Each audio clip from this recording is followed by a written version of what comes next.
दोस्तों supplementary result को लेकर शिक्षा विभाग बिहार सरकार की तरफ से एक बहुत महत्वपूर्ण सूचना आ रही है। देखते हैं वो सूचना क्या है, क्या सप्लीमेंट्री रिजल्ट आएगी अथवा नहीं आएगी। इस लेटर के माध्यम से साफ पता चल जाएगा कि सप्लीमेंट्री रिजल्ट आने वाला है अथवा नहीं है। देखिए ये जो लेटर की संख्या है वो 188 है और यहाँ पे देख पा रहे होंगे आप कि ये प्रेषक निदेशक जो है माध्यमिक शिक्षा है और ये सेवा में सचिव बिहार लोक सेवा आयोग यहाँ पे बिहार पटना है। विषय क्या है, विषय आप देख पा रहे होंगे कि शिक्षा विभाग बिहार पटना के नियंत्रणाधीन प्रारंभिक माध्यमिक एवं उच्च माध्यमिक विद्यालयों में यानी कि प्रारंभिक यानी कि 1 to 5 और 6 to 8 और उच्च माध्यमिक यानी कि 11 12 और 9 10 सभी के लिए है, जो यानी कि एडवर्टाइजमेंट नंबर 27/2023 TRE 2 के द्वारा विद्यालय अध्यापक के एक से अधिक पदों पर अनुशंसित अभ्यर्थियों ने उत्पन्न होने वाली रिक्तियों पर पूरक पदों पर अनुशंसित अभ्यर्थियों से उत्पन्न होने वाली रिक्तियों पर पूरक परीक्षाफल का अनुशंसा नहीं भेजने के संबंध में। ठीक है, क्या है कि देखिए पत्रांक 23 दिनांक 3/1/2024 यानी कि एवं पत्रांक 138 दिनांक 15/1/2024 महाशय निर्देशानुसार उपयुक्त विषय प्रशंसक विभागीय पत्रांक 23 दिनांक 3/1/2024 के द्वारा शिक्षा विभाग बिहार पटना के नियंत्रणाधीन प्रारंभिक माध्यमिक एवं उच्च माध्यमिक विद्यालयों में बिहार लोक सेवा आयोग की विज्ञापन संख्या 27/2023 TRE 2 के द्वारा विद्यालय अध्यापक के पद पर आयोग द्वारा अनुशंसित अभ्यर्थियों जिन्होंने एक से अधिक पदों पर आवेदन किया है उनका चयन भी एक से अधिक पदों पर किया गया है।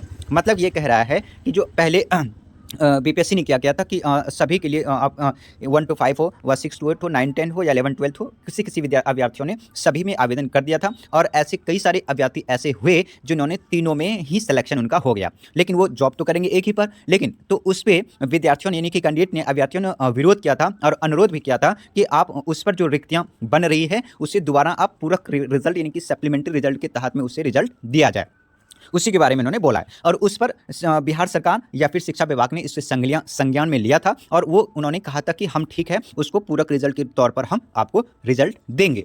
अब क्या कह रहा है वो देख लीजिए। आप कह रहे हैं कि दिनांक 15 के द्वारा पूरक परीक्षाफल कब प्रकाशित की जाएगी अथवा प्रकाशित नहीं की जाएगी संबंध में सूचना विभाग को देने हेतु अनुरोध किया गया था। ठीक है, लेकिन अद्यावधि तक इस संबंध में आयोग द्वारा विभाग को कोई भी सूचना नहीं दी गई, यानी लेकिन उस पर कोई भी विचार नहीं किया और ना ही सूचना दिया गया कि कब तक सप्लीमेंट्री रिजल्ट दिया जाएगा अथवा नहीं।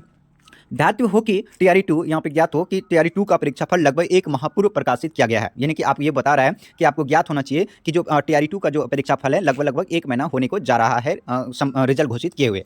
संबंधित अभ्यर्थियों का काउंसलिंग पश्चात, ठीक है, जिसका काउंसलिंग हो गया, औपबंधिक नियुक्ति पत्र निर्गत करने के पश्चात विद्यालय आवंटन की कार्रवाई प्रक्रियाधीन है। कहने का मतलब यह है कि औपबंधिक पत्र भी दे दिया गया है, काउंसलिंग भी हो गई है, लेकिन अभी भी क्या है, प्रक्रिया अधीन है। ऐसे परिस्थिति में पूरक परीक्षाफल प्रकाशित किया जाना समीचीन प्रतीत नहीं होता है। कहने का मतलब कि यहाँ से आप साफ पता है कि वो मिली भगत है कि बच्चों को जो विरोध कर रहे थे, अनुरोध कर रहे थे कि परीक्षाफल घोषित किया जाए और इसलिए वो क्या आंदोलन क्या है दब गया और उसके कारण सरकार ने दबाव पे आकर उन्होंने ये स्टेटमेंट दिया था कि परीक्षाफल हम जब यानी कि पूरा परीक्षाफल हम जल्द ही लॉन्च कर रहे हैं। लेकिन अब ये इन्होंने ये लिपापोती करने को तैयार है कि हम अगर ऐसा करते हैं, क्योंकि अभी जो औपबंधिक नियुक्ति पत्र है वो क्या है कि प्रक्रिया अधीन है, यानी कि प्रक्रिया में अभी चली रही है, इसलिए ऐसी स्थिति में हम क्या कहते हैं पूरक परीक्षाफल समीक्षित प्रतीत नहीं होता, यानी कि हम नहीं देंगे। क्यों? ऐसा करने पर मुकदमेबाजी की स्थिति उत्पन्न हो सकती है। कहने का मतलब कि प्रक्रिया अधीन है और अगर हम ऐसा पूरक प्रक्रिया का रिजल्ट देंगे तो ये कोर्टबाजी यानी कि कोर्ट में यानी कि मुकदमेबाजी की उस स्थिति उत्पन्न हो जाएगी। तो आगे क्या बोल रहा है, कह रहे कि विभाग द्वारा समीक्षा उपरांत, यानी कि अब विभाग द्वारा ये समीक्षा किया गया, बैठक हुई जिसमें कि ये बताया गया, निर्णय लिया गया कि TRE 2 में संबंधित पूरक परीक्षाफल संबंधी उपरोक्त पत्रांक 23 दिनांक 3 और पत्रांक 138 दिनांक 15/1 को वापस लिया जाता है। यानी कि जो पहले इन्होंने ये कहा था उस पत्र के माध्यम से कि हम पूरक परीक्षाफल परिणाम हम देंगे, लेकिन अब ऐसा इन्होंने कहता है कि हम उसको वापस लेते हैं। साथ ही यह भी अनुरोध करते हैं, यानी कि साथ वो वापस लेता है, वापस क्या लेता है, जो उन्होंने ये वादा किया था कि हम पूरक सप्लीमेंट्री रिजल्ट देंगे उसको वो वापस लेते हैं इस पत्र के माध्यम से। और इसके अलावा अनुरोध भी कर रहे हैं, क्या कर रहे हैं कि TRE 2 से संबंधित किसी भी प्रकार की कोई भी अनुशंसा अब विभाग को नहीं भेजी जाएगी। कहने का मतलब है कि अब TRE 2 जो है पूरी से वो उसका सब कुछ समाप्त हो चुका है और किसी भी तरीके से अब वो जो है कोई भी अनुशंसा विभाग को नहीं भेजेगी। तो इससे साफ प्रतीत हो रहा है कि अब कोई भी सप्लीमेंट्री रिजल्ट आने की उम्मीद नहीं है और नहीं आएगा। ठीक है, अब हम एक आपको न्यूज़पेपर की कटिंग आपको दिखाना चाहेंगे। अब आप यहाँ देख लीजिए, इन्होंने इस पेपर न्यूज कटिंग में क्या है, निर्णय शिक्षक नियुक्ति का पूरक रिजल्ट नहीं आएगा। जैसे मैंने आपको वहाँ पे उस न्यूज लेटर के बारे में आपको मैंने दिखाया, उसके बाद यहाँ न्यूज़पेपर का कटिंग है। दूसरा चरण, कि शिक्षक नियुक्ति का पूरक रिजल्ट नहीं आएगा।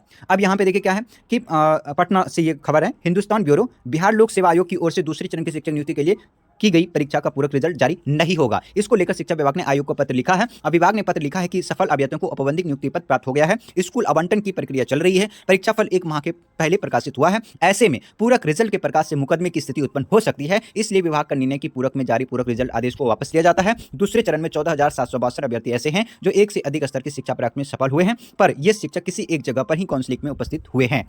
ऐसे में इतने पद पर पूरक रिजल्ट निकालने की तैयारी पूर्व में विभाग की थी, लेकिन अब ऐसा कोई नहीं है। तो दोस्तों आप समझ सकते हैं कि आप कोई भी पूरक रिजल्ट नहीं आएगा और आपको अब आगे की प्रिपरेशन में लग जाना चाहिए। दोस्तों इसी तरह से खबर जानने के लिए आप हमारे चैनल पे बने रहें और चैनल को सब्सक्राइब जरूर कर लें। Thank you for watching. Bye bye, take care.